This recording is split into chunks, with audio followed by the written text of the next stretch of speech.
We've got somebody back whom we've had speak for us many times, like our previous speaker, Professor John Wyatt, who I think has been here almost every summer course, I think, over the past few years. John is Emeritus Professor of Ethics and Perinatology at University College in London.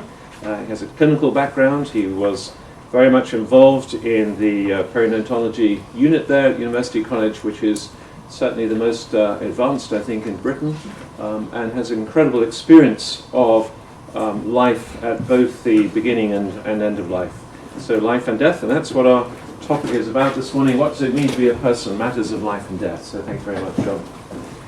Thanks very much, Dennis. It's a great privilege to be able to talk. I very much enjoy speaking here at these courses, and look forward to the discussion and debate.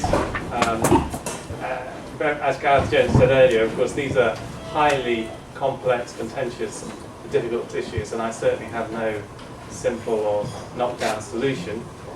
As you heard, I've recently become an emeritus professor at UCL, and the rector of the church I attend in London, John Stott, when he became rector emeritus, people used to ask him what emeritus meant, and he always used to say, with great solemnity, well, he said, it's derived from two Latin words, e or ex, meaning out of it, and meritus, meaning and deservedly so. So that's how I feel. So I spent most of my life actually as a clinician working in a very sophisticated area of medicine and neonatal intensive care unit, and caring for extremely small and vulnerable little babies. And this is a shot taken on the unit where I worked for many years. And one of the problems in a neonatal intensive care unit is actually to find the patient. Somewhere in the middle of that, there is a patient. That's actually the baby's head, and that's the baby's body. And everything else is the technology which is keeping alive a tiny little baby, in this case born at 25 or 26 weeks gestation, weighing perhaps 600 or 700 grams. And dependent from minute to minute on very sophisticated technology and biophysical techniques and medical and nursing care just to stay alive. And it's a highly expensive, invasive sort of medicine. It costs, by current figures, something like £1,500 per baby per day in the UK, and the total cost of caring for one of these tiny little babies would be as much as maybe £100,000. In the UK, all paid for entirely by the National Health Service, by the state. And there's something like 120 health professionals on the neonatal intensive care unit. And a huge investment and resources goes into caring for these little lives. And clearly, we as a society are saying that this little life has some intrinsic value, that it's a being of significance, it's a being worth investing huge sums of money in.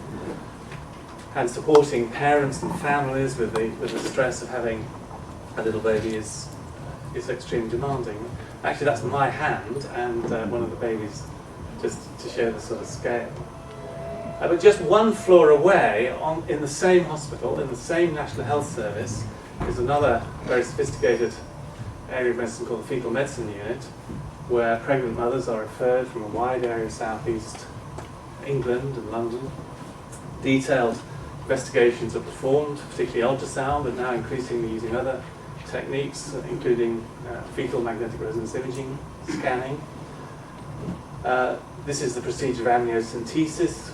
Fluid is removed, amniotic fluid, and then analysed. And very frequently, this kind of karyotype, the chromosomes from an unborn fetus, an unborn baby, fetus are obtained.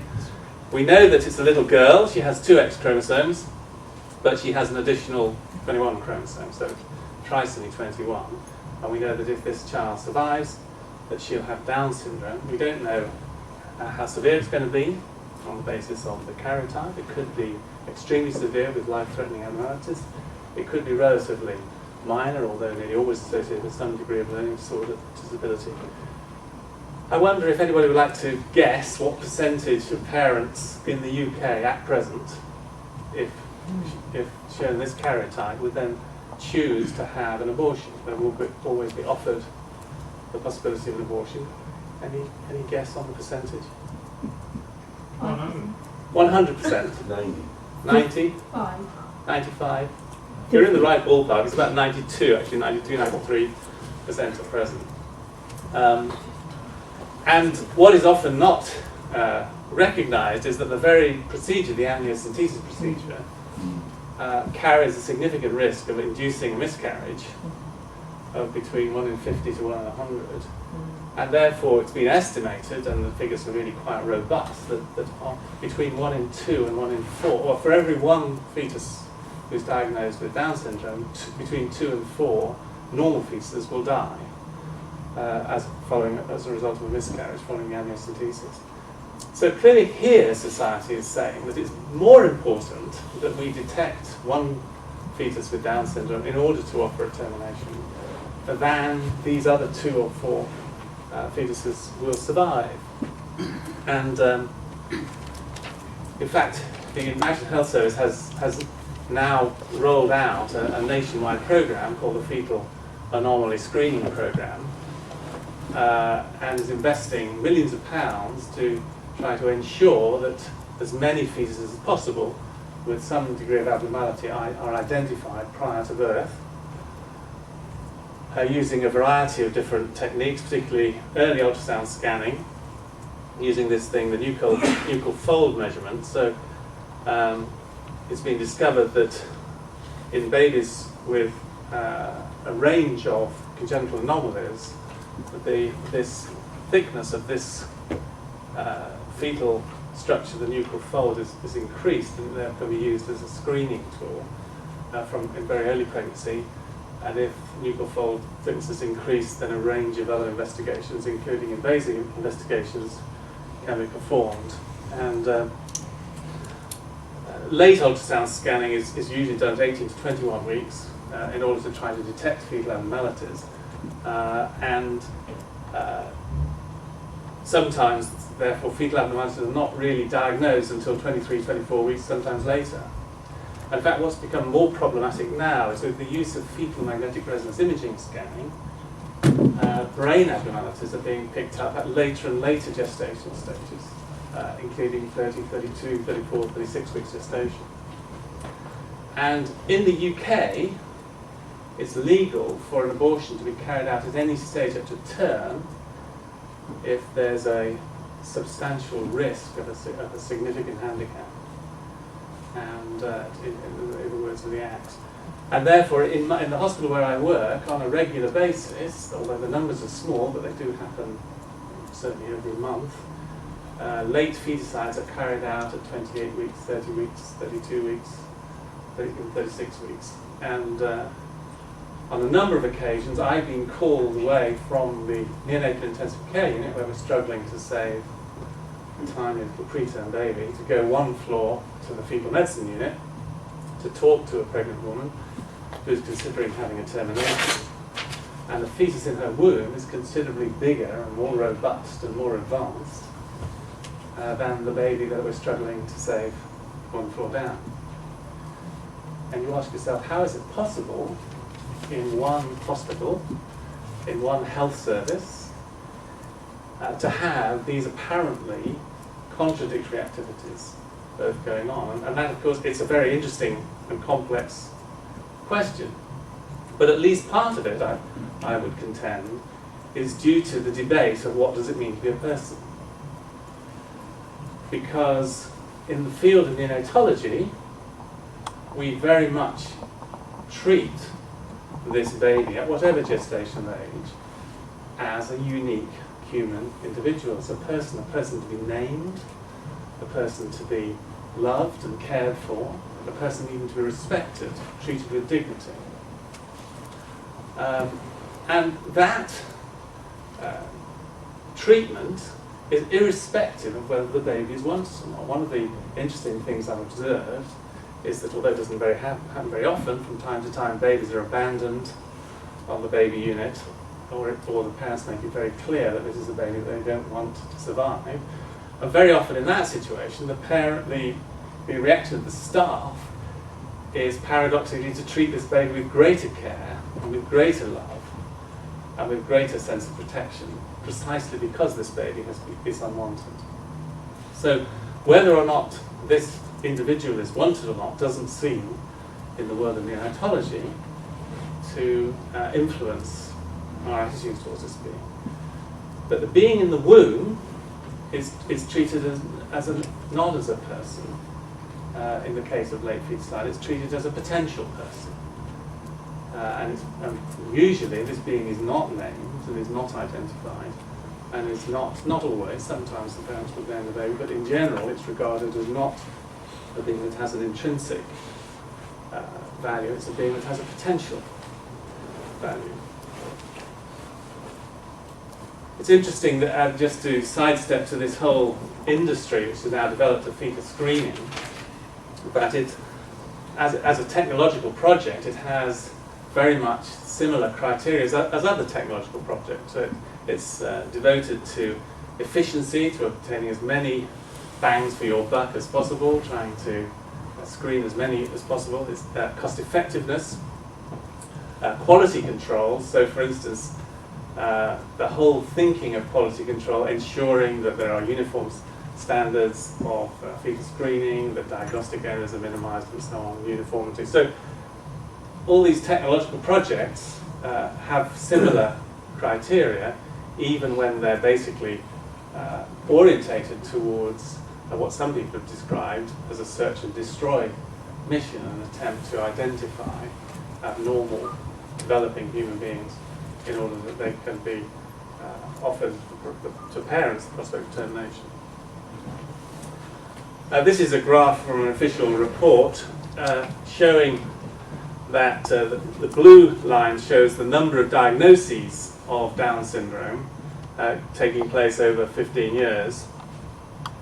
And the red dotted line shows the number of live births that there would have been of children with Down syndrome if there had been no antenatal screening.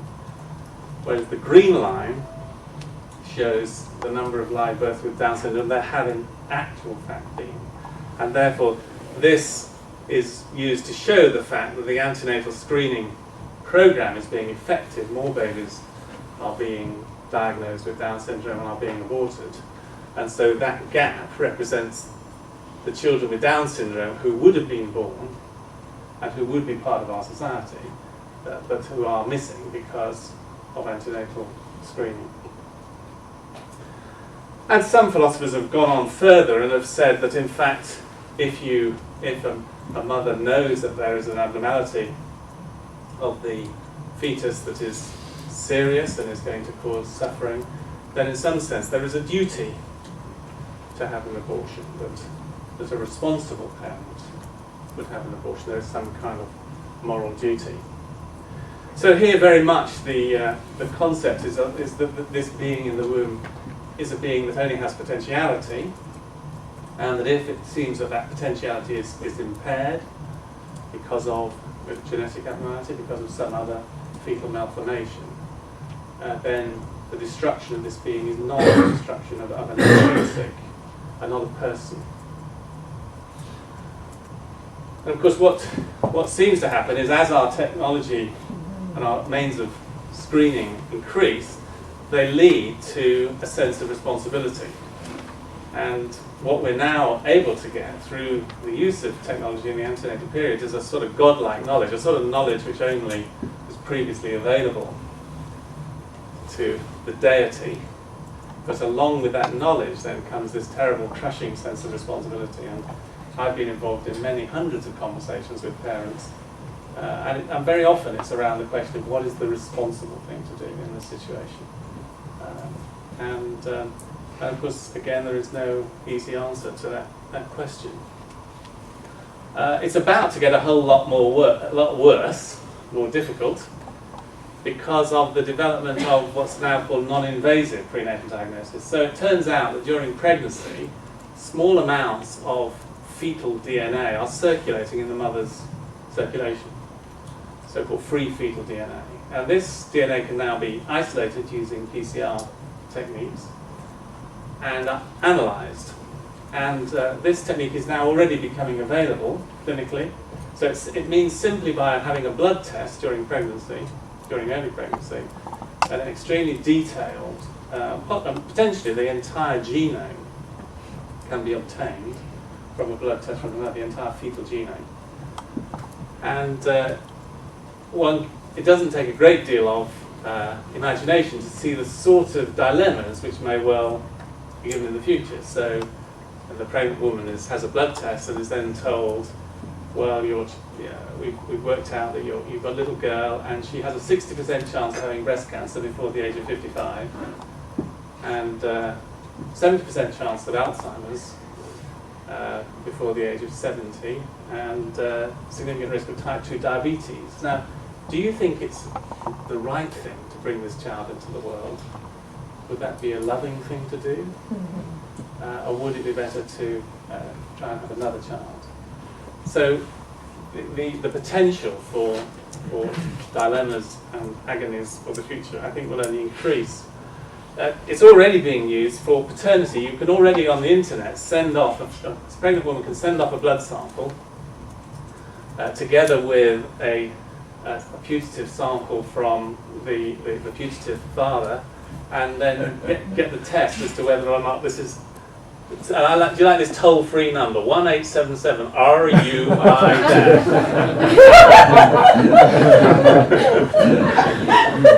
So you can see the potential here for complications.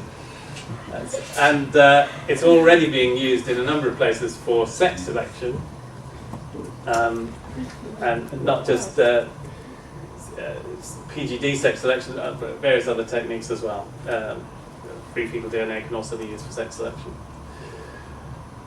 As Gareth Jones just mentioned earlier, The Sun is, for those of you who aren't Brits, The Sun is a tabloid newspaper which is well known for the very high quality and sophisticated nature of the ethical argumentation. I like this headline: "Slaughter newborn kids," say academics.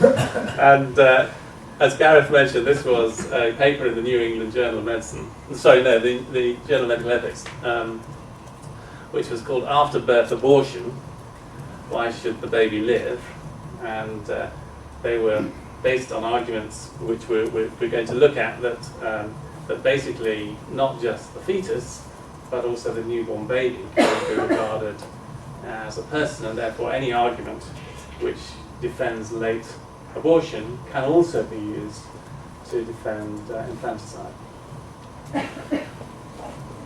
It's not just at the beginning of life that the debate about what is a person goes on, and again, the discussion we had before the break, there is also the debate at the end of life. So in the UK here, there's been a lot of publicity to a man called Tony Nicholson, who has a tragic syndrome called locked-in syndrome, where there's a major hemorrhagic stroke in the brain, which has the effect of wiping out all possibility of motor connections, whereas sensory connections and processing, cortical cognitive processing, remains intact.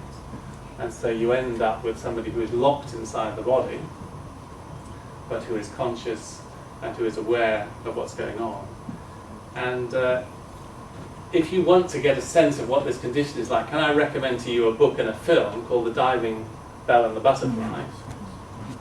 It's a wonderful film and a wonderful book by a man who was in France. He was a well-known editor of a fashion magazine, and he, out of the blue, had this devastating stroke, and he wakes up in hospital and he discovers the only way of communicating is by blinking one eyelid. And he manages to develop, with a speech therapist, he manages to develop a means of communication where he can spell out the letters of the alphabet. And eventually he writes an entire book. The book, The Diving Bell and the Butterfly, is written first person by this chap simply by blinking. And it's an extraordinary, moving account of finding himself. And the diving bell is his body, in which he's trapped. And the butterfly is his mind, which is flying free. And it's an extraordinary, powerful insight into the condition. Tony Nicholson is arguing that it's his human right to be killed. He says his life is miserable, demeaning and undignified, and he can't kill himself because he has no motor activity, and he's therefore demanding the right to be killed by Dr. And we've had a whole series of high-profile cases in the media. This is the case last year of a brain-damaged woman who was close to the condition of persistent vegetative state, but in fact had some evidence of conscious awareness. But the question was it right to withdraw feeding, hydration in this woman who didn't meet the criteria for persistent vegetative state? And again, a big nationwide debate about this. And so part of the question again is, can these people in these borderline states be regarded as being a person? Or are they a post-person? Have they ceased to be a person? Are they effectively dead in a living body? Has the person died and gone? And the same issue is often raised about the problem of dementia. Many parents, many children who watch their parents develop dementia and go through this whole progress, in the end, I've heard them say to me something like that: "That's not my mother. My mother died some years ago. That's somebody else." So the implication being that the person is gone, that the effect of this kind of degenerative condition is to mean that personhood is lost. And in the UK, we have a very active pro-euthanasia movement. It used to be called the Voluntary Euthanasia Society. The Voluntary Euthanasia Society was a fairly dodgy, disreputable organisation which used to recommend encourage people how they could hoard tablets and kill themselves with polythene bags and so on. And they've had a complete makeover, and they've changed their name. And notice the name change is highly significant. It's now called Dignity in Dying. And it's now become an extremely sophisticated, professional, highly funded, and very well supported organisation, which has very close links with the media, and it is actually constantly feeding the stories into the newspaper. So the reason that there is almost every week you get banner headlines of some new tragic case, this didn't happen by chance. It's actually because this organisation is feeding these stories, and they have willing allies in the media who want to keep promoting this, with the goal being to change the law to allow physician-assisted suicide and ultimately medical killing, intentional medical killing, euthanasia. And it's very interesting to see how the language has changed. So in the 1990s, there was a big debate going on in euthanasia in the UK. And then the debate was nearly entirely about suffering. It was about people in agony. And the sort of language was used is, you wouldn't allow a dog to die like that. Surely you should kill people to put them out of their misery. And the diseases in focus were largely cancer. It was disseminated cancer causing terrible, excruciating pain. And there was tragic cases coming in the media, and surely the right thing to do was to allow euthanasia. After a lot of debate, Parliament decided decisively that they would not recommend euthanasia, and the debate went quiet for a few years. For the last 5 years or so, it has raged again, but it's interesting to see how it's changed. Now, the debate is not at all about pain. It's entirely about dignity and about dependence, and my right to control my life, my right to choose when I die. And the diseases in focus are not cancer. The diseases in focus are neurodegenerative conditions, such as motor neurone disease, or spinal muscular atrophy, or spinal cord damage, dementia, and so on. These are diseases which don't cause severe physical pain, but they cause dependence. And therefore the argument goes that I no longer have the right to kill myself, and therefore I have the right to be assisted to die, to be killed. And it's just interesting to see these words: choice, control, a dignified death for all, patient choice at the end of life, and so on.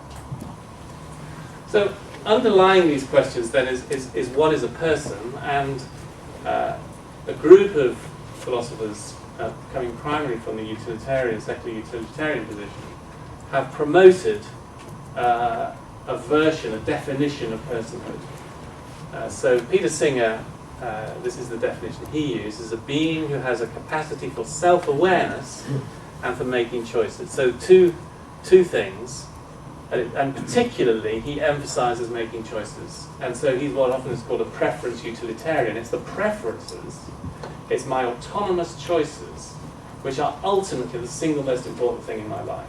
They are what validate me as a person, the fact that I make choices. And therefore the ability to make choices, to exercise my preference, and in particular, to exercise a preference that I want to carry on living, is what makes me a person.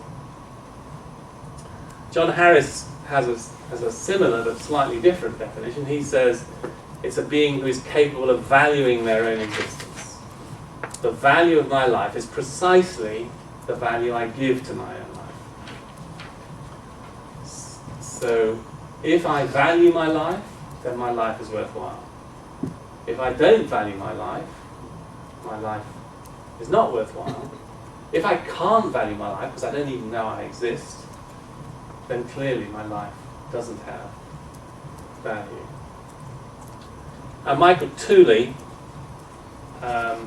uses this concept of a continuing self. A person is a being who is capable of understanding that they have a continuing self.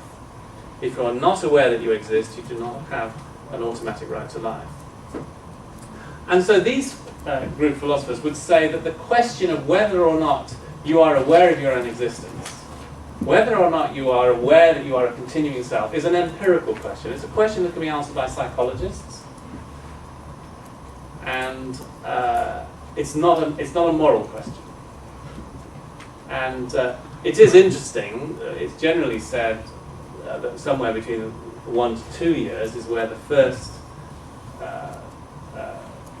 glimmerings of self-awareness become apparent, and there are a number of psychological tests that can be performed in order to identify whether an infant has some kind of concept of itself.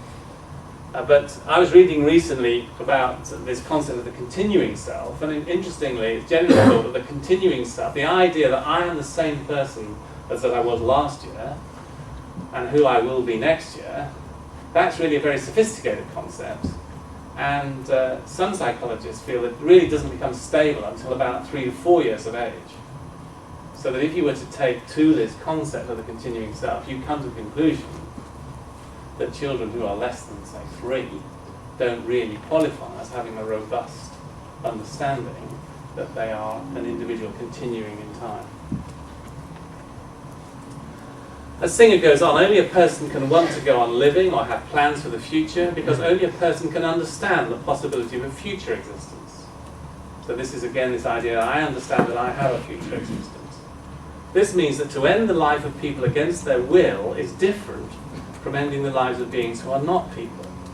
Killing a person against his or her will is a much more serious wrong than killing a being who is not a person.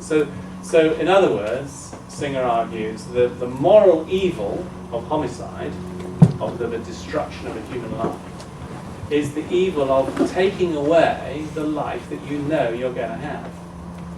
And therefore that loss to my preferences, that obstruction of my preferences is the fundamental moral evil in homicide. Now, of course, this does lead to various problems, which have been much debated in the literature, and the most obvious one is if I'm fast asleep and someone steals into my room and painlessly kills me so that I never wake up, have they done a moral evil to me since I never knew that I had lost future years? Or, for instance, in an anaesthetic, if I'm deeply unconscious during an anaesthetic, I lose all self-awareness, and then I'm killed. Is that the same as a crime which is committed while I am fully awake and aware of what is happening to me? Of course, again, as is well known, Singer goes on and says there are many non-human animals whose rationality, self-consciousness, awareness, capacity to feel, and so on exceed that of a human baby, a week, a month, or even a year old. An adult chimpanzee has more right to be described as a person than a newborn baby. And so Singer has then invented the moral evil of speciesism. So he says that ageism is to make moral discriminations on the basis of age, and sexism, racism, and so on. These are all immoral to make these distinctions, because you're making distinctions on characteristics which are not morally significant. Why should someone's gender, their age, their race be morally significant? But he goes on and says, but your species is not morally significant either. So speciesism is to discriminate on the basis of species, and that's as much a moral evil as ageism or sexism. I think it's important to point out that there are serious philosophical problems with this idea of the person as the autonomous self. And before we get into look at some of the theological and religious perspectives, the first is that effectively what Singer has done is he has replaced discrimination on the basis of species with discrimination on the basis of cortical function. So he says you have to have a certain amount of cortical function in order to have a life that is worth living. And he says a chimpanzee has got that cortical function, etc. Even a dog has that cortical function. A fetus doesn't have that cortical function. Therefore, we can discriminate morally. But he's simply replaced one form of discrimination by another. And you could call him a corticalist. If he calls me a speciesist, I will call him a corticalist. And it's not at all obvious why corticalism, why discrimination on the basis of cortical function, should be more moral than speciesism, discrimination on the basis of species membership. Secondly, there's a huge problem I see here, which is a fascinating one, which has really had very little exposure, I think, in the philosophical literature, and I think it would benefit from having much greater philosophical exposure. So the whole essence of Singer's approach and of those philosophers, it's profoundly dualistic. In other words, I, the choosing self, am making choices about my body. I am deciding whether my body should live or die. I am deciding what to do with my body. So in other words, it's a profoundly dualistic, there is the I, the conscious choosing self, acting on my body. But, Peter Singer, what is this I, this conscious choosing self? What is it? Well, the neuroscientific consensus is that the I is merely an epiphenomenon created by neuronal functioning. There is no conscious self. There is no such thing. There is just matter and stuff within a secular scientific materialist perspective. So in other words, it's simply neuronal functioning which is determining neuronal functioning. That whole concept of the autonomous choosing self is profoundly incoherent when matched against the neuroscientific monism, the fact that there is nothing but the brain and brain stuff. So I think there is a profound incoherence there. Thirdly, there's the problem of contingency. So as I stand here, I am a person, I have rights, I can choose, I can direct my life.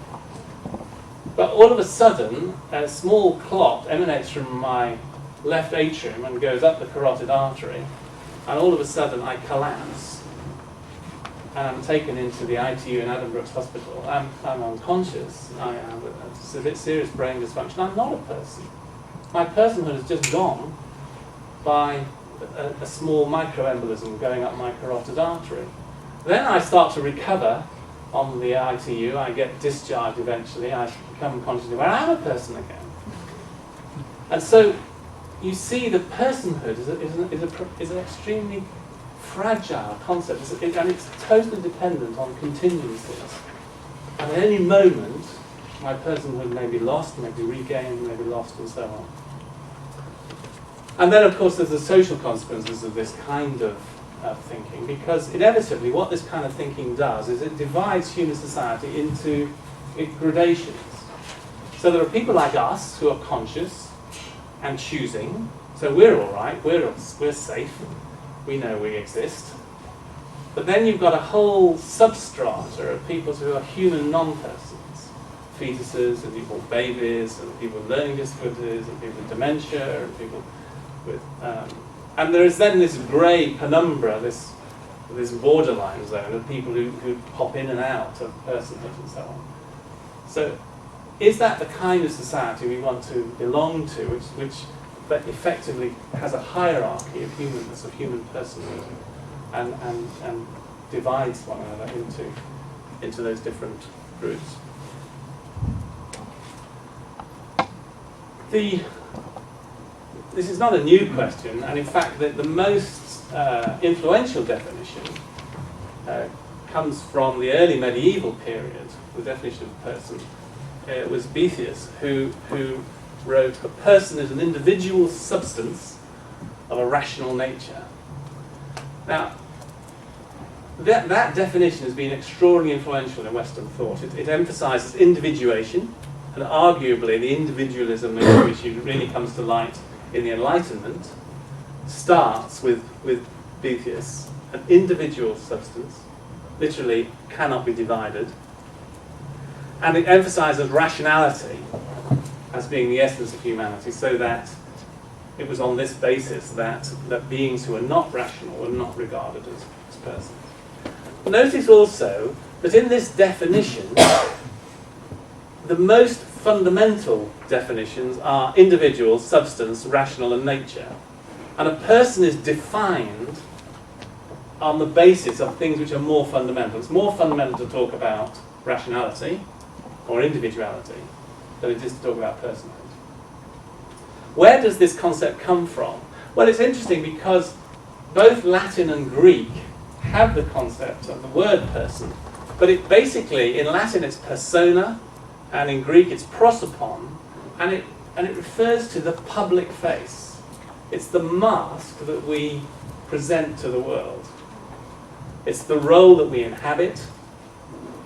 And in fact, it's interesting that in the ancient Greco-Roman world, the idea that there was a person underlying all that was not understood, or certainly was not promoted. So if you were to ask an ancient Greek, yeah, but what's the person really like? That's their face. But what are they really like? They wouldn't know what you were talking about. Because it was the public face was the person. It was the persona. Interestingly, in English, we still have the word persona. What is the persona? It is their social role. It is the face they present. But what happened and it's also interesting that in the Bible, where it says there is no respect of persons with God, I was reading an article by a theologian about persons. He said this verse is rather discouraging for theologians who want to develop a theology of personhood, because it says there is no respect of persons with God. But that should be translated, there is no respect of personae. God isn't interested in our social face, in the mask we inhabit. But elsewhere in the scriptures, the idea of the hypostasis, which was literally the thing which lay beneath, hypostasis, the substance. The Son is the exact representation of God's being, literally hypostasis. And the Cappadocian fathers, the early church fathers, then developed a whole theology based around the persons of the Trinity, the hypostases, the three persons of the Trinity, and said that God's being is actually enshrined in these three persons who are in some sense in communion, literally in ecstasia, in ecstasy. The going out, the ecstasy means literally the going out of the person to another. And so they developed this strange idea of and they use the word perichoresis, which literally means a stately dance, of these three persons of the Trinity giving themselves to each other from eternity past, that the being of God was enshrined in this Trinitarian state. So personhood in this way of thinking is actually an ontological, foundational concept. You cannot define personhood in terms of rationality or in terms of individuality, because ultimately to be a person is to be like God, and persons are constituted by their relations. their being is derived from the movement of communion, from the freedom to give oneself to the other. So the idea of self-giving love, which the early Christians called agape, they adopted a word of the love that gives, is something that is uniquely a person's. That's what persons do. And to be a person is to participate in some sense in the divine life of the Creator. So this idea of the person then penetrates through Western thinking and Western thought form. So whenever we use the phrase, he is a person, he is not a person, we're actually using a phrase which is a very theologically loaded phrase. It's a phrase which derives ultimately from a very particular understanding of Christian theology and of the understanding of the Trinity. And so the essence of personhood is that it's something that cannot be defined in terms of material. It cannot be defined purely in terms of atoms and in terms of subatomic particles and so on. There is something beyond that which is personhood. And of course this is very relevant in science, which attempts to describe everything in terms of fundamental concepts and ultimately matter and energy, and to classify those, is that fundamentally science is blind to the concept of personhood. It isn't a scientific concept, it's a theological concept, or it's a personal concept. And just to try and illustrate this is an illustration I've sometimes used in discussions with atheistic scientists and so on, is you imagine a very senior scientist who's actually a zoologist and who specialises in the classification of plants, and she's working in her laboratory, and one day she receives through the post a single red rose with nothing else. And so instantly she classifies, analyses, orders, she uses all her scientific technique, no doubt chromosomal analysis, PCR and everything else, in order to identify precisely the nature of this plant. Of course the point is that she's missed the point. Somebody is trying to tell her something, but what they're trying to tell her is not identifiable in scientific terms. It is one person trying to communicate to another person, and that communication is not against science, but it cannot be analysed by science. It's a different order of being. And in the same sense, our understanding of personhood is something that is not defined ultimately by matter and energy. It's defined by relations. We are constituted by our relations. And in some sense, therefore, the whole universe can be seen as a red rose. Somebody is trying to tell us something. If we simply take this red rose and use it to do science on it, we've missed something. There is another message. The universe is not a closed system, but it's a construction, an artifact, which derives ultimately from the mind of God, from a person to people. It's initiated, designed, upheld, and purposive. So whereas Descartes came up with this famous tag, I think, therefore I am, you could argue that in Trinitarian thinking, an alternative would be, you love me, therefore I am. My being, my ontology, is constituted by my relations, both at a human level, but also ultimately by my relationship with God himself. As we've had a debate and discussion already about this enigmatic phrase, what does it mean to be made in God's likeness? What does the Imago Dei actually mean? And I think ultimately it is mysterious, and countless theological tomes have been written on the different possible meanings of this word.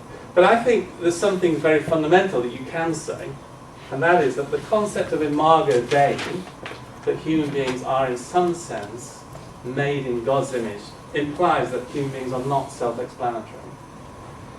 That ultimately, however much you analyse the nature of what it means to be a human being, from scientific terms, you will never understand, ultimately, our meaning, because we derive our meaning from outside ourselves. We derive our meaning, ultimately, from the being and nature of God himself. And just an analogy which I've previously used, you imagine some super intelligent being on the Andromeda galaxy, and they're receiving through their antennae some strange distorted image. And you can imagine these super intelligent beings poring over precisely the relationships, the precise absorption characteristics of each pixel, how they relate to the other pixels and so on. They'll never understand what they are looking at until they realize that actually it's a map, it's the London Underground map, and that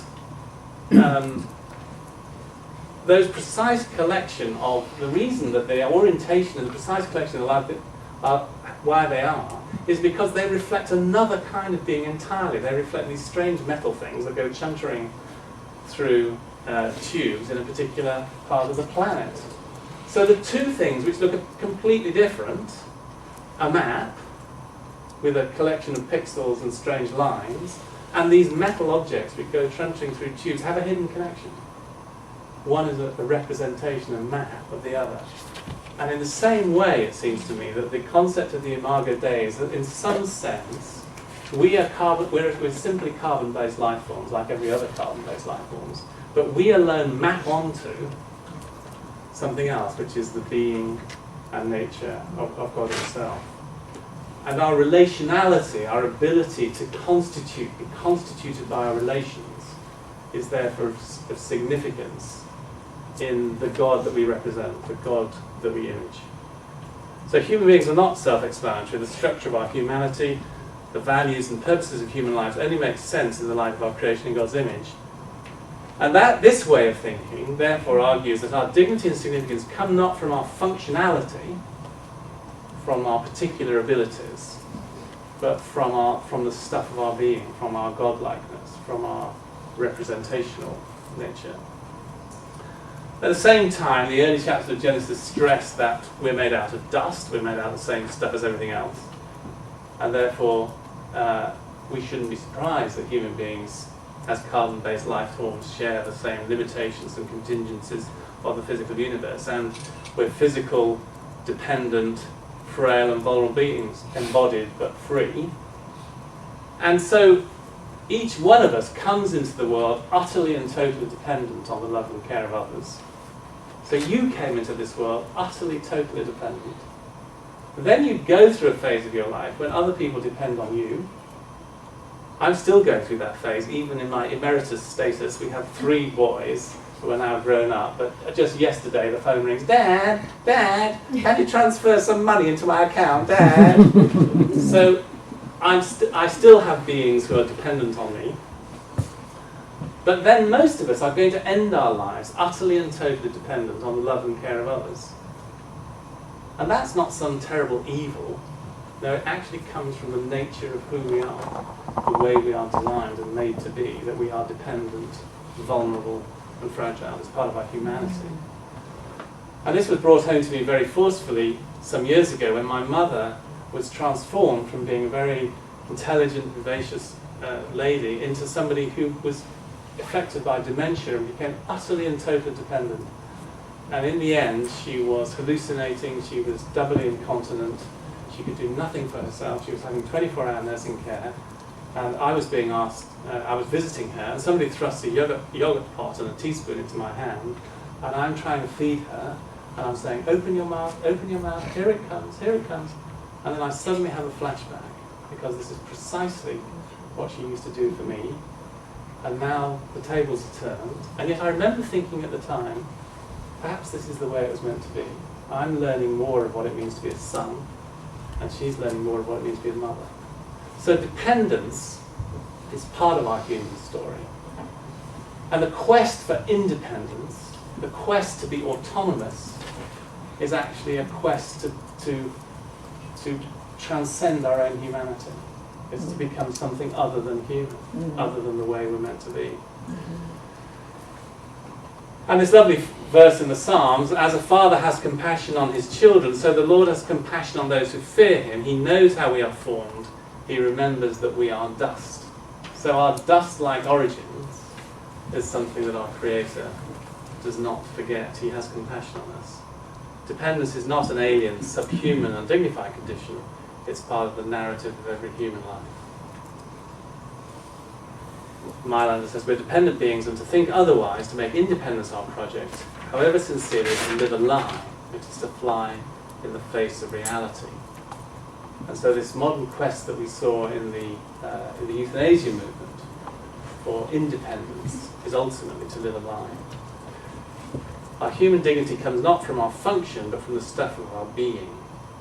It is intrinsic. At least this is what it is argued from this kind of Trinitarian thinking. And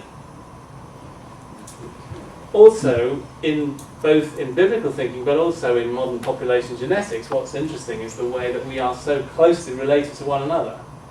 As a human family, we have common ancestors, we are part of a single human family. So, for instance, that suggests that as you turn to the left and the right, as you sit there, you're looking at a distant relative.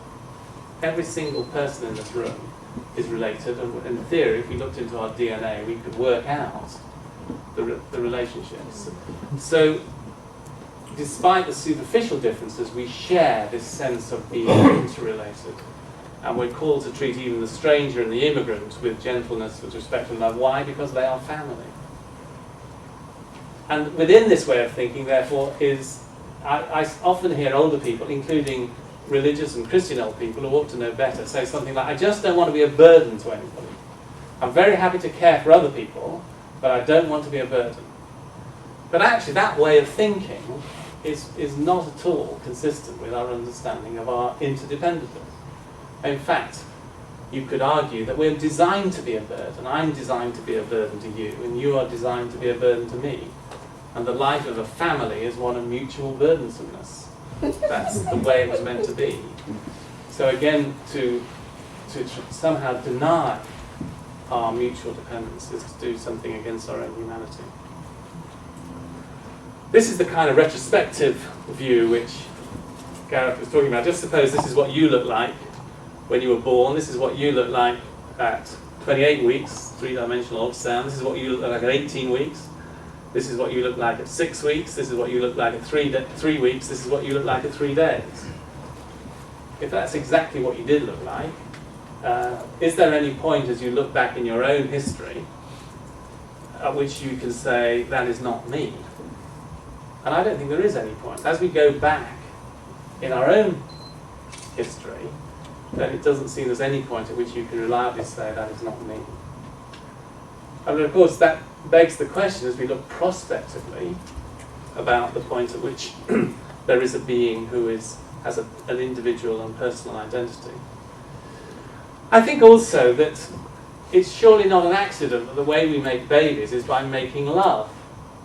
That in fact, every baby is a physical incarnation of the unique love between two unique individuals. And so as we look at our children, and we see this bizarre combination of John and Celia, my wife, and now John and Celia used to be an invisible, mystical union of our love when we met one another, and it was a unique love. And then this invisible, mystical union has somehow turned and become incarnate as a physical baby. So in the very structure of the DNA of our children is the unique combination of John and Celia. And what's more, if they go on and have children of their own, the unique combination of John and Celia will carry on down in the human gene pool. Long after John and Celia are dead and gone, their unique combination will go on down into the human gene pool. In other words, making love and making babies belongs together. And maybe from that perspective, you could say that DNA is a mechanism by which the unique love between a man and a woman is turned into a baby. And of course that suggests, therefore, that once you use gamete donation to create a baby that in some sense is not an incarnation of love, but which is created, and of course rape as well, other ways of making babies that are not incarnations of a unique love, then become something which offend against this fundamental nature of our humanity, the gift we have of begetting babies. And in some theologians like Oliver O'Donovan have used this difference between creation. When we create something, it comes from our will and from our mind, but that which we beget comes as a gift from our being and is equal in status and dignity to ourselves. We care for, nurture and educate our children, but we cannot control or manipulate them. I'm running out of time and I'm not going to be able to give great detail, but I just want to throw some headlines and then I'm very happy to talk in more detail in the Q&A and in the panel discussion later this evening. It seems to me that when we think about the developing human in the uterus, there are two theological themes. Again, I'm thinking from a particularly Christian perspective here, but they're theological themes you can find in the other Abrahamic religions. One is the theme of the already and the not yet. So the embryo is in the process of becoming what it already is. It's an embryonic human. Notice how even language, the language we use, determines the way, the morality we think. It's one of the curious things about, you see this in moral philosophy repeatedly, that language is highly influential in determining morality. And therefore, choosing the language you use is already framing your moral decision making. So for instance, if you talk about the human embryo, embryo is the noun, human is the adjective. So there are chimpanzee embryos, and there are fruit fly embryos, and there are chicken embryos, and there are human embryos, and guess what? They're all exactly the same. They're embryos. They're all got a bilipid membrane and a nucleus and cytoplasm and so on. Of course, that's the perspective of the embryologist. It says, what's the big deal? It's a human embryo, it's a chicken embryo, it's a fruit fly embryo, what's the difference? But of course you can turn the language around and you can say there are adult humans, there are infantile humans, there are geriatric humans, there are fetal humans, and there are embryonic humans. And guess what? They're all human beings on a human narrative, or somewhere on a human narrative. That immediately changes the same. You see how the same being suddenly has a different understanding. And this, of course, is a problem because language is not neutral, therefore. It's almost impossible to find language in these debates which is neutral. As soon as you select language, you're already pushing towards a particular moral analysis. So thinking like this, the embryo is in the process of becoming what it already is, a human being. But of course recognizing that many embryos fail to make that journey, and at least 50%, if not 70% or more, fail to make the journey of becoming what they already are. So we hold together the already and the not yet. We also hold together the physical and the immaterial. So at the one time, at one level, the embryo is merely a cell, and one cell click, two cells click, four cells click, 8 cells. It's just simply cellular machinery going through the process. But at the same time, taking this theological personhood perspective, God is calling into existence a unique being, who from nowhere, a being into whom he knows and loves and has a name, and who is destined for relationship. Now, how can those two things both be true at the same time? And the honest answer is I haven't a clue. But I know they're both true. And therefore what I have to hold together is I have to hold together the physical and the immaterial. And in fact, we often find in Orthodox Christian theology that those two are often held together. So we see this in Christology, in our understanding of Christ. We see it in the doctrine of Scripture and doctrine of history and so on, that the physical and the immaterial are held together in a way which we don't fully understand. And it seems to me we should do the same with a developing human being. We hold together the physical and the immaterial. But ultimately, the human embryo is sui generis. It is not a collection of cells, and it is an unborn baby. It is a unique being, a human being on the way. And Oliver O'Donovan has argued that we cannot expect biology to reveal the point at which God's covenant commitment to an individual starts. In other words, to use an electron microscope to see if a person is there is a category mistake. You don't find persons through science. You find persons through relationship, through interaction, through commitment, through covenant. And therefore, what O'Donovan argues is that we should reach out to this being in the womb with interaction and commitment in the hope that we will discover whether there's a person there. That person may not. We may as we reach out to this being, that being may become revealed that there is no person there. But our commitment is to reach out to this being in the hope that their personhood will become apparent. And I think within this way of thinking, it could also be argued that the embryo is already in relation from the moment of its conception. So this being already has a mother and a father, even though the mother doesn't know that the embryo exists. In some sense, she has already become a mother, because that being, and therefore her own personhood is changed. It is locked in a network of human relationships. It has a mummy and a daddy, it has grandparents, it has a family structure. It is already within the human family. It is constituted by its relations. It's the process of becoming what it already is. And then just finally, the extraordinary, scandalous thing which historic Christianity claims is that God himself becomes one of these beings. So that God enters into the human narrative, and he himself makes himself dependent, fragile, vulnerable.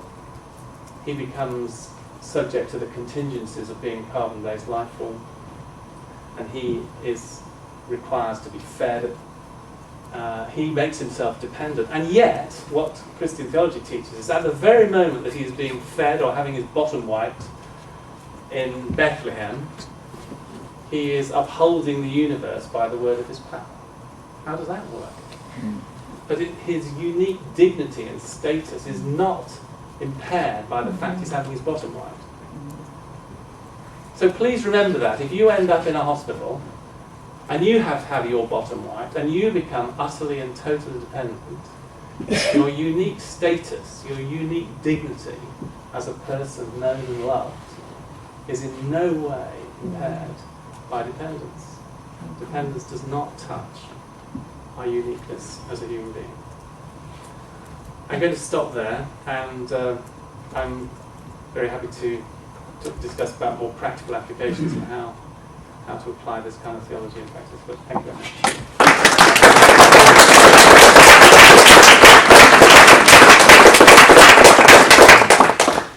Thank you very much, Sean. Over to you for questions. Please, Aaron. Yeah. Thank you for a great talk. Just a quick question about how practical your position is and how universal it is. You mentioned that it costs quite a lot of money to sustain babies in ICU. How do we address this in cases where, even within the UK, families cannot afford to maintain people with this medical condition, economically? Thanks, Jim. I mean, I'm glad to say that in the UK, I mean, this is a huge problem worldwide, and in fact I have many colleagues who work in different health systems, and I was talking to my equivalent who worked in New York, and he told me of the case of a baby who was born in the tenement blocks in New York, very premature baby, who spent 3 months on the neonatal intensive care unit, who survives, is discharged from hospital, goes back to the tenement block, where the baby's nose is bitten off by a rat. And so it just makes the contrast between the fact that within the high-tech medical environment it's possible to give sophisticated care, but the care that's available within the community is often extremely lacking. I think, I mean, it's a very real and challenging issue. Fortunately in the UK, with the welfare state, that there is basic provision for all parents, and so even for parents who are effectively destitute, they will receive care and extra financial and other social support for the baby once the baby is discharged from hospital. I know that in many other countries that's not the case, and you often do get this extraordinary mismatch between the high-tech care given in hospital. So, I mean, I think my position would be, yes, these are really important questions, but it doesn't seem to me that because we have real difficulty caring for babies in the community, therefore we shouldn't bother to care for them in the hospital. I don't see the logic of that. I think it means we have to work harder to try to ensure that all babies receive the right kind of care when they go home, and that they are valued as being, that a newborn baby is valued as being a member of the community. And the right kind of resources. So as a paediatrician, I feel that our health resources are very much orientated towards older people because older people are voters in our democratic society. Newborn babies have no vote, they have no voice, they have nobody to argue the case for them, whereas the older people, they call it the grey voter, is a very powerful voice in our society. So part of our job, I feel, as paediatricians, as those caring for newborn babies, is to be a voice for the voiceless and to stand up for those who are weak and not able to stand up for themselves. Follow up, please. Yes. My question was more, as you presented it and starting to use biblical text, are you in danger of developing a theological doctrine of medical ethics that is basically not sustainable for a general public across the Well, world? it's a very interesting question, and it's. I would say yes, I am developing a theological doctrine, but it's not. I'm not danger because actually the whole of medical ethics has been dominated by theology right from its very start. I mean, as I tried to point out, all the arguments about personhood is a theological argument. I'm simply clarifying what, to many people, they fail to recognize, which is that Judeo-Christian, Abrahamic faith reasoning about humanity has profoundly influenced the whole of our medical care systems for 2,000 years, and the whole of our thinking about persons. Now the question is how you argue it. Now, of course, if I was presenting this talk for a group of neonatologists or a group of paediatricians, I would frame it somewhat differently. I would still include some of the theological element, but I would then use arguments to say why this works now. And it seems to me there are three kinds of arguments that you can use in the public domain. The first argument is really philosophical arguments based on truth claims.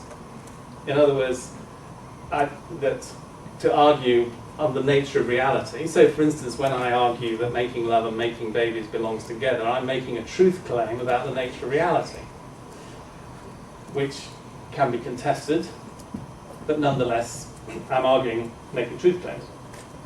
But truth claims are often highly contested in secular society, and often they end up circular. So, it's true for you and it's not true for me, and what is truth anyway, and etc., etc.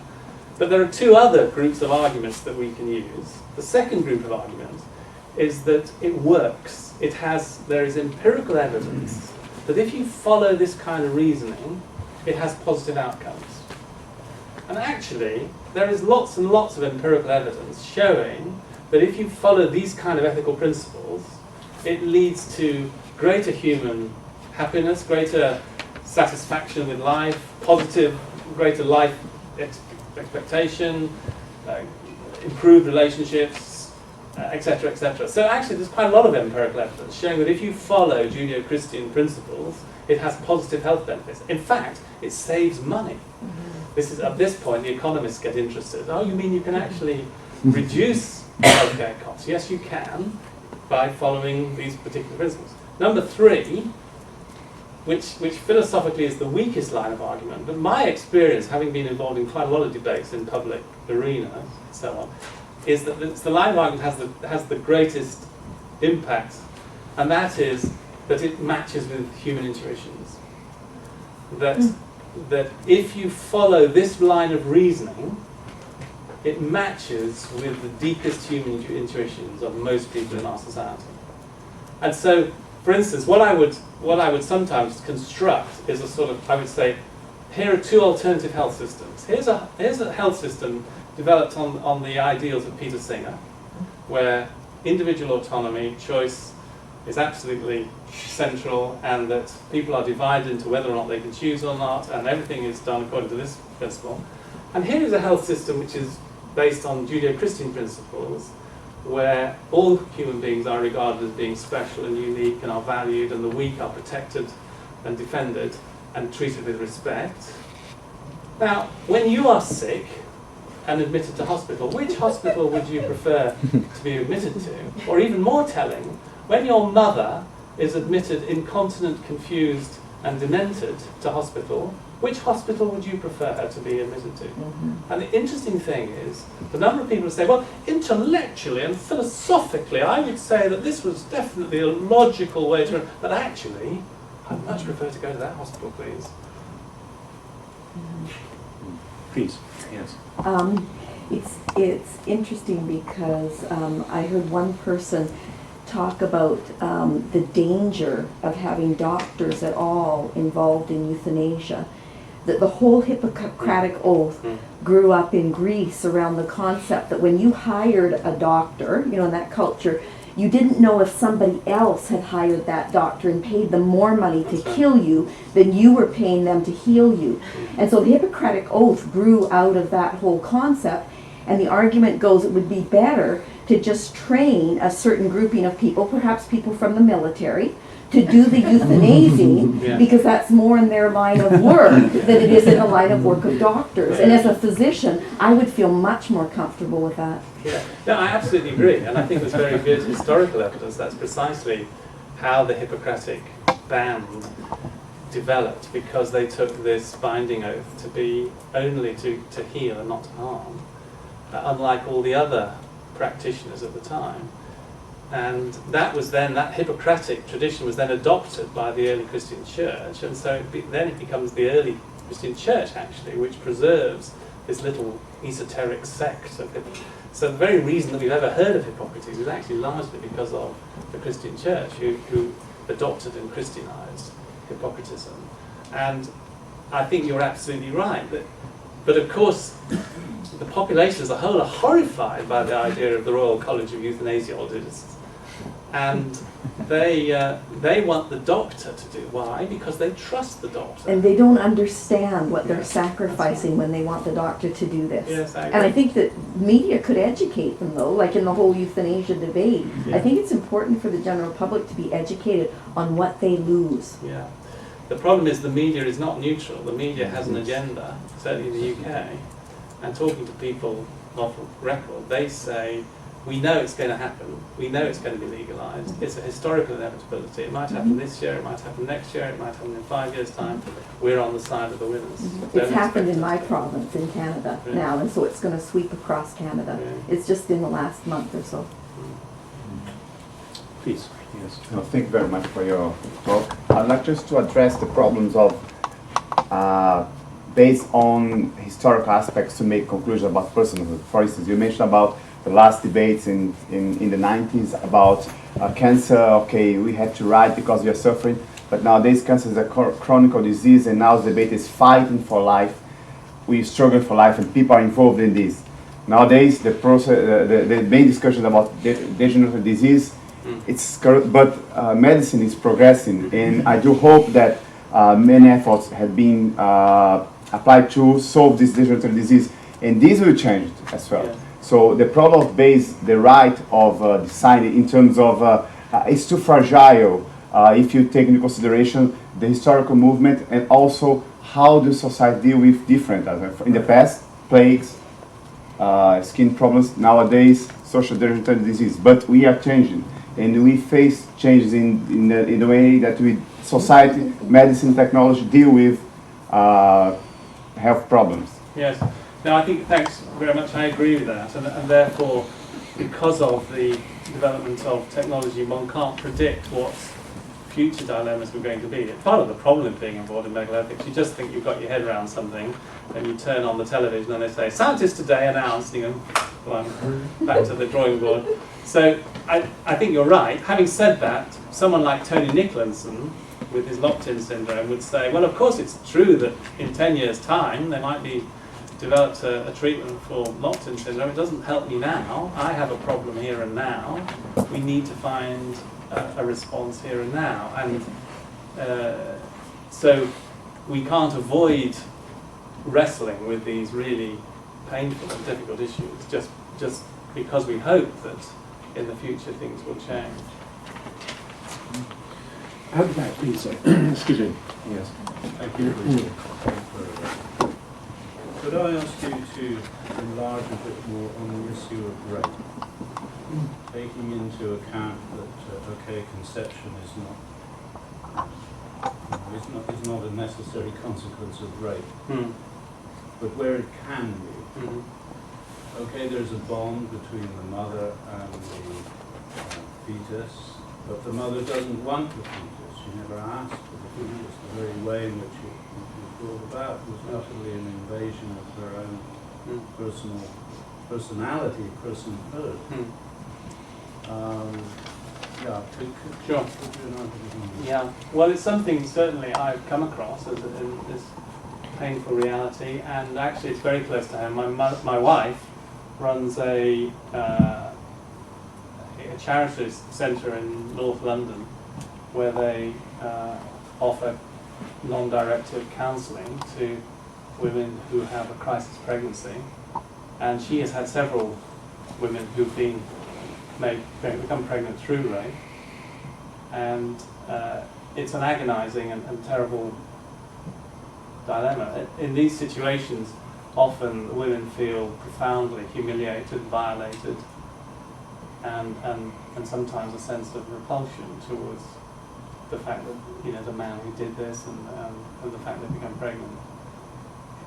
Having said that, the idea that simply by doing an abortion we solve the problem, it's all gone, start again, clean slate, of course, is not the case. People live with these kind of realities for the rest of their lives.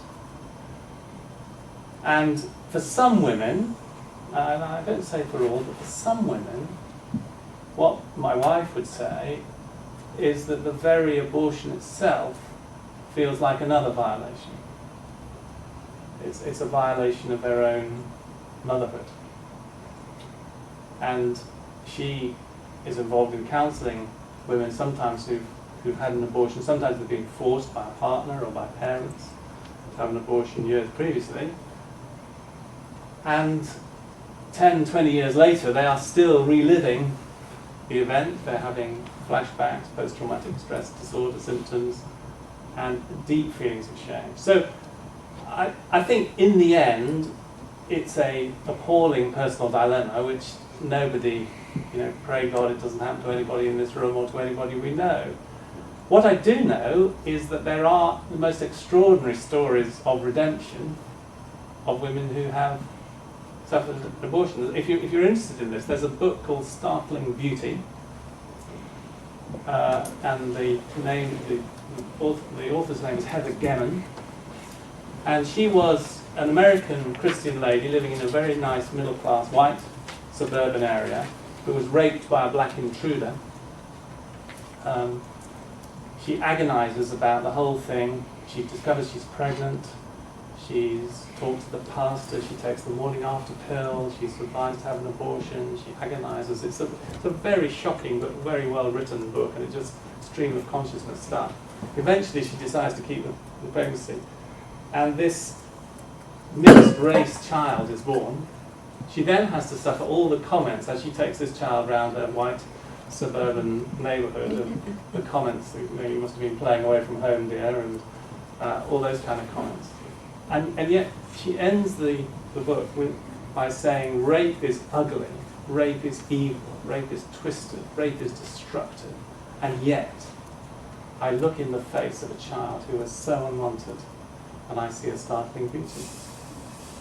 And my wife has been involved with at least one, probably two cases like that also. And in fact, we can think of one child who's actually become a very close friend of our family, who was conceived through rape.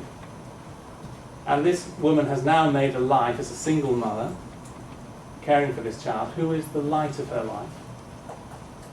And what my wife comments is that whereas so many people who've had an abortion carry a deep burden of shame, a hidden secret they can't tell anyone, if the woman can find it in herself to carry on the pregnancy, she actually finds something. This girl that I'm thinking of has a great sense of pride that I've made it. I'm a mother, and look at my child. And yes, I deeply wish that it had never happened, but it is possible for good to come out of evil. So these are deeply painful, and I'm certainly not saying that in every case that happens or would happen, but I think it is possible in an extraordinary way for good to come out of evil. The same kind of thing, I've seen the same kind of thing when in babies born with very severe learning disabilities or genetic malformations. I think of a baby born with trisomy 18. In fact, I have pictures to show you, but I ran out of time. With Edwards syndrome, who, tiny little baby, who only survived a few months, and who certainly from a philosophical point of view, the philosophers would say this was a life not worth living, this was a life of no consequence, of no significance. And yet, this little baby Christopher became like a mini celebrity in the community, where I was, particularly in the Christian community, who was much loved and cuddled. And when he died, about 400 people came to the funeral to pay tribute to this pathetic, deformed, and apparently meaningless little life. So I think that in the strange business of humanity, it isn't always obvious that the easy solution, the obvious solution, is necessarily the right one. Yeah. Please, yes. Thank you, Ken. I think what you refer to, and I think so interesting, is that in life we get the spiritual override. And I think it actually comes from a slightly different theological point of view, in that you can look at mankind as an Adamic race, or you can take the Christ-like view. You've got to separate the Jesus from the Christ. And basically, as I see it, my sense of theological sense of it is that it's the Christ that expresses what God is. It's the direct expression of God's qualities. It's Philip saying to Jesus, show us the Father, Yeah. and Jesus says, I'm showing you the Father, but in a spiritual context. And as I see it, the problem we get into is in some way or another, we have tried to equate a human form and a physical body with a spiritual activity. And the best way I can explain it, I have a quite good friend who was in a car accident that left her as a paraplegic. And for 18 months she prayed about this situation. And she said that the day she understood that her joy, that's to say her spiritual qualities, her joy, her happiness, her love did not depend on a physical body, she got the use of that body back. Right. And to my sense of things, if we put that into the debate about the function of the human body, I like to look at it as a sort of passport. It tells us who we are, but it doesn't tell us what we are. It doesn't in spiritual terms. And I think if we look at it like that, then the whole debate of where God enters into the equation becomes a lot easier to answer. Well, thanks very much. That's really fascinating. I mean, there are very deep philosophical and theological issues here, of course, and they go back a long way. And one of the big debates that's been in Christianity right from the earliest stages is how to understand the physical versus the spiritual. And of course, at various times, Christianity has moved in a direction which is sometimes be called Docetism or Gnosticism, where basically the only thing that matters is the spiritual. The body is simply a container, and really we should just concentrate on the spiritual side. But there has been always a counter move saying you can't go too far in that direction, because the whole essence of the Jesus who reveals God is that he is a physical, recognizable human being, and that he's called the second Adam, and that when he is raised from the dead, he is a physical, recognizable, touchable human being with scars, and the grave was empty. So the physical atoms of which his body was composed, in some sense, are incorporated into the resurrection body. So that's why I find that holding them both together, saying the physical and the immaterial, we must lock them together. Yes, they can both be, you can be profoundly damaged physically and retain your immateriality, your spirituality. But that doesn't mean that the physical is of no consequence. Otherwise, you could argue, what on earth am I wasting my time as a doctor? I mean, let's just concentrate on spirit. So, I think the fact that we are embodied as human beings, we are carbon-based life forms, is part of the plan, and we never sort of get beyond our carbon-based nature. It will always be part of the plan. I mean, of course, the whole question about life after death and resurrection bodies, and that's a whole other debate. But I mean, I certainly, an anecdote comes to mind of a friend of mine who watched her father, who'd had a very strong Christian faith, and who'd particularly been a man who prayed a great deal. And then she'd watched him decline into Alzheimer's disease, and he deteriorated and deteriorated, and his speech become more and more fragmentary, and eventually he'd become completely mute. And he would sit in his sofa at home. She was caring for him, and sometimes he wouldn't speak from one week to the next. And they were watching television. He was sitting there, and the television was on, and it was Songs of Praise, which is a well-known religious program in the UK. Yeah. And it so happened that the program was about prayer. And my friend, his daughter, on an impulse, said to him, "Do you still pray, Dad?" And there was a pause, and then to her amazement, he said, "Yes." And he hadn't spoken for a week or two. And she said, "What do you say to God when you pray?" And there was this long pause, and he said, "I say, hello." And that was it. But I thought that was actually quite profound. I mean, what more do you need to say? Right, so Bill, yeah. So, thanks for your talk. I've been sitting here musing about your two hospitals scenario, and the Christian principles you... Bill, could you stand up because of the camera? I'm sorry. Yeah, so I've thank you been very musing much. about the two hospital scenario, one based on Christian principles of embracing dependency and reaching out in hope to dependent beings in hope and love. And I'm wondering in that hospital, what would happen if I came in? I've been in a terrible automobile accident. After several weeks, I had a flat EEG. It was not an ambiguous case. It's not a close call. I've had a pre-existing directive in my will that I don't want to continue to exist under those kinds of circumstances. I don't want to just sit there force-fed and breathing through a respirator. My family is all in agreement with it. Am I allowed in that hospital, my family allowed to withdraw life support, or is the normative principle there that this is a dependent being? Dependency is a normal part of the human experience, and we should be reaching out in love and hope to that being there in bed, in the hopes of finding some response. Right. Under that, in your hospital. I don't understand that. And my answer is yes, of course. We would. I try to practice medicine according to Christian principles, and on numerous occasions, I have taken the decision with parents to withdraw life support in newborn babies because I thought it was the right thing to do, and because I thought it was love. Because reaching out to this baby with love was to actually allow them to die. So the interesting thing is, I think in Christian thinking, death has this strange ambiguity.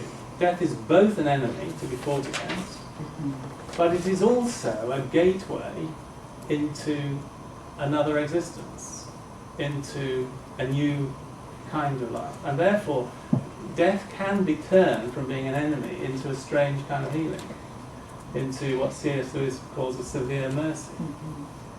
And so I think great evil is done by doctors, some of them religious, some of them not, some of them atheistic, who practice a sort of vitalism where the most important thing is to carry on treatment to the bitter end, to keep the heart beating as long as possible.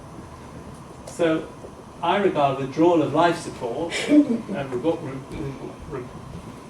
withdrawal of invasive treatment as being an appropriate thing where it is futile or burdensome.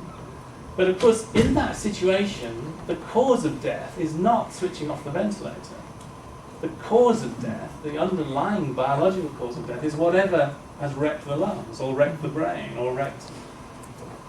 Now, I think there is a fundamental difference between that and me coming along and positively introducing death into the situation. So, in the first situation, when I switch off the ventilator, the way I think of it is that death is already there.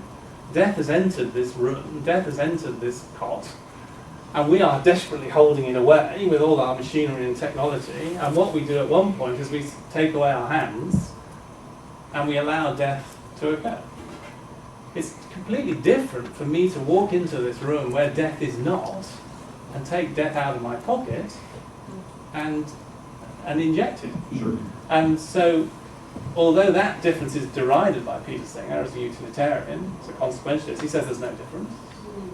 You walked into the room, the patient was alive, you do something, you walk out, the patient is dead. What's the difference? But I think most of us intuitively see there is a difference. There is a difference between allowing death, which is already there, to occur, versus introducing them. And I personally feel that you know, as we go right back to the origin of Hippocrates, it is not my job as a doctor to introduce death. Are you actually allowed to talk about Christianity within your hospital? It's a very good question. And the short answer is we were, but the rules are changing. Everything's terribly politically It's correct. become incredibly politically correct, and it's dramatic how it's changed. So 10 years ago, I would not have hesitated to have this kind of conversation. Of course, I would have it sensitively, and I would be, at times, be quite open talking about my Christian faith, saying, would you like me to pray for your child, and you know, and so on. Now, I have to be really careful, because I could find myself in front of the General Medical Council and splashed all over the newspapers, and some of my colleagues have been struck off for having these kind of conversations. No. And there is a very aggressive sort of secularism afoot, saying that doctors should just concentrate on twiddling knobs and talking about plasma sodiums, That's terrible. and that they should leave any wider discussion with that out. So, but it's being fought back, and we are fighting strongly back. We're saying that we want to practice holistic medicine, which means we treat the whole patient, and that includes their plasma sodium, but it also includes their relationships, and it includes their existential and spiritual aspects. And actually, most patients want holistic medicine. They don't want a doctor who can only talk about plasma sodium. They want a doctor who actually treats me like a human being. Well, I think that is a very good note on which to finish this session. It's been a fantastic morning. Thank you, John, very much indeed.